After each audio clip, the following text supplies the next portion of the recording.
15 তারিখের পর 18 তারিখ, মানে 15 এপ্রিলের পর 18 এপ্রিল আবারও আমরা দেখলাম এই ঢাকা মহানগরীতে আওয়ামী লীগের ঝটিকা মিছিল। 15 তারিখে এই মিছিলটা হয়েছিল বাড্ডা, ভাটারা, রামপুরা এই এলাকাগুলোতে একটা ঝটিকা মিছিল হয়েছিল আওয়ামী লীগের, যার নেতৃত্বে ছিলেন মহানগর উত্তর আওয়ামী লীগের সাংগঠনিক সম্পাদক মাজহার আনাম। তার নেতৃত্বে একটা মিছিল হয়েছিল।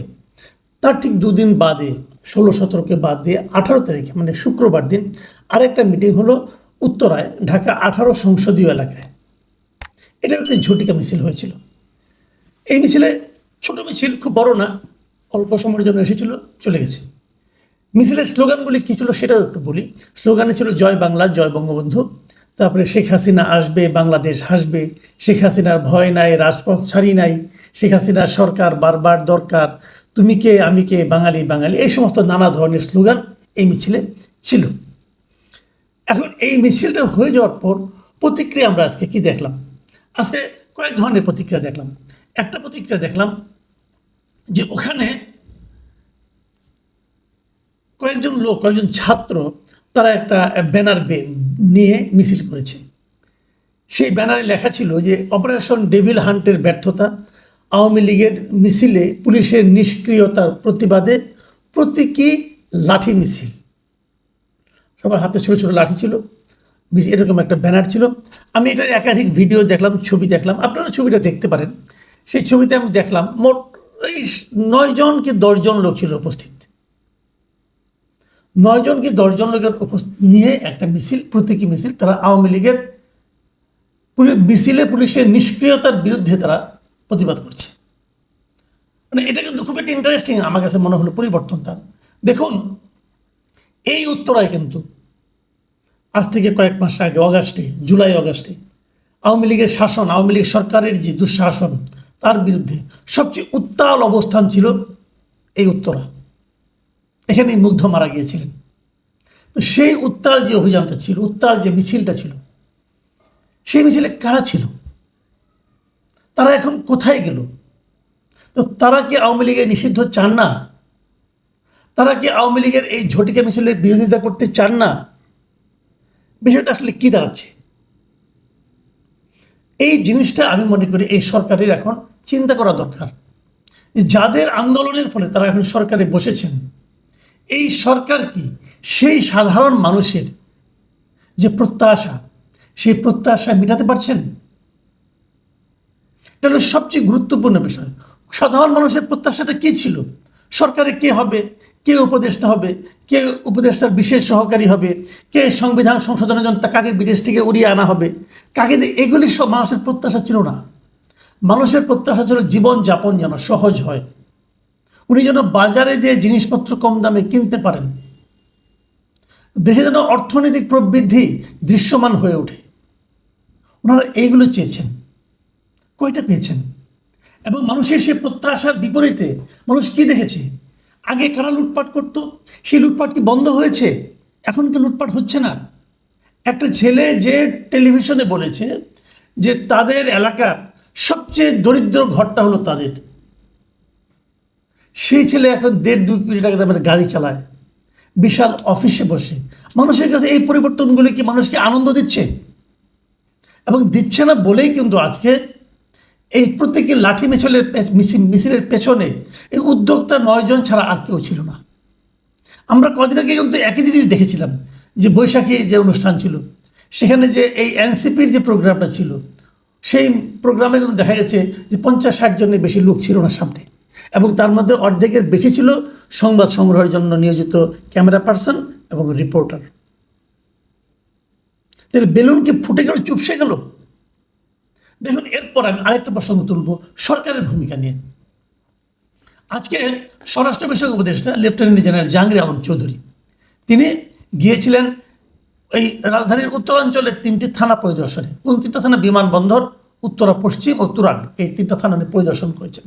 এবং এই পরিদর্শন করতে গিয়ে উনি সেখানকার পুলিশকে বলেছেন যে আওয়ামী লীগের কার্যক্রম ও ঝটিকা মিছিলের বিরুদ্ধে পুলিশের কোনো নিষ্ক্রিয়তা পেলে কঠোর ব্যবস্থা নেওয়া হবে। মানে আওয়ামী লীগের যদি এমনি ঝটিকা মিছিল হয়, এটা যদি পুলিশ কন্ট্রোল করতে না পারে, তাহলে পুলিশের বিরুদ্ধে কঠোর ব্যবস্থা নেওয়া হবে। এই হুমকিটা কিন্তু উনি দিয়েছেন এবং উনি সাংবাদিকদের স্পষ্টভাবে বলেছেন যে পুলিশ ইতিমধ্যে 2 জনকে ধরেছে আওয়ামী লীগের কার্যক্রম ঝটিকা মিছিলের বিরুদ্ধে পুলিশ কোনো রকম নিষ্ক্রিয়তা পেলে তাদের কঠোর ব্যবস্থা নেওয়া হবে। আচ্ছা, একটা কথা আমি বলি, এই যে পুলিশকে উনি সক্রিয় হতে বললেন আওয়ামী লীগের এই ধরনের মিছিলের ব্যাপারে, ঝটিকা মিছিলকে কন্ট্রোল করার জন্য, ঝটিকা মিছিল করতে না দেওয়ার জন্য, তার মানে উনি পুলিশকে নির্দেশ দিলেন এই সমস্ত মিছিল করতে দেওয়া হবে না এবং করতে যেন পুলিশ না দেয়। তো আমি যদি স্বরাষ্ট্র উপদেষ্টাকে একটু জিজ্ঞাসা করতে চাই, এই ধরনের নির্দেশ আপনি দিলেন কোন আইনে?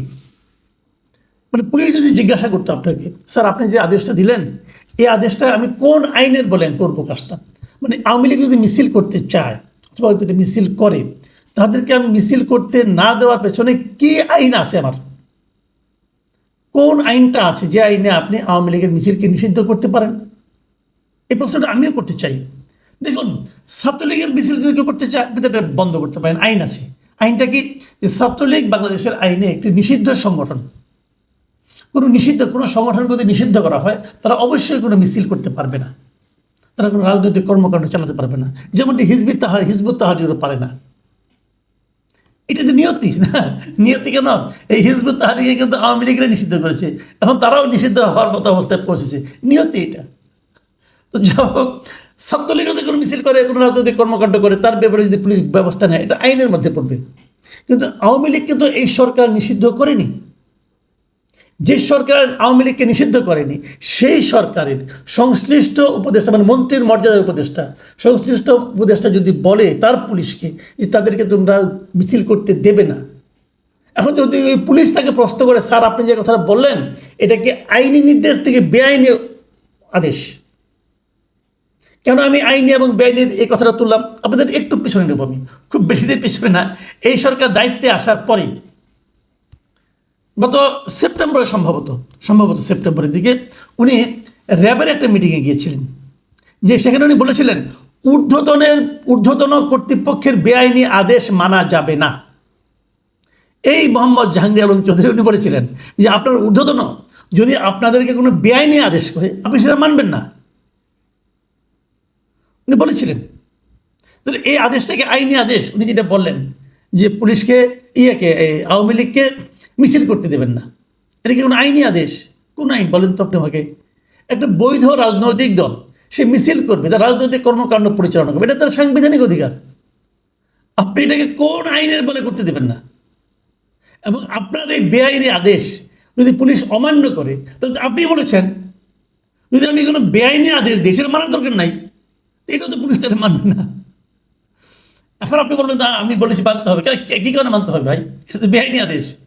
আবার দেখেন, উনি ওই র্যাবকে ওইবার তখন বলেছিলেন যে র্যাব সম্পর্কে বলেছিলেন যে সাধারণ মানুষের মনে বদ্ধমূল ধারণা এই যে যখন থেকে র্যাবকে রাজনৈতিক উদ্দেশ্যে ব্যবহার করা শুরু হয় তখন থেকে র্যাব গুম খুন সহ বিভিন্ন বেআইনি ও অপকর্মের সঙ্গে জড়িত হতে শুরু করে। এটা খুব দুর্দান্ত ভালো কথা, সঠিক কথা, যে কোনো এই ধরনের শৃঙ্খলা বাহিনীকে যদি আপনি রাজনৈতিক উদ্দেশ্যে ব্যবহার করেন তাহলে তারা কিন্তু ওই ব্যবহৃত হতে হতে তারা নানা ধরনের অপকর্মে জড়িয়ে যায়। তাহলে এখানে আওয়ামী লীগকে ঝটিকা মিছিল করতে দেব না, একটা বৈধ রাজনৈতিক দল আওয়ামী লীগ, তাকে আমি মিছিল করতে দেব না, এটা বলার মাধ্যমে স্বরাষ্ট্র উপদেষ্টাকে পুলিশকে রাজনৈতিক উদ্দেশ্যে ব্যবহার করছেন না? তাহলে অনৈতিক কাজটা তো উনিই শুরু করতেছেন।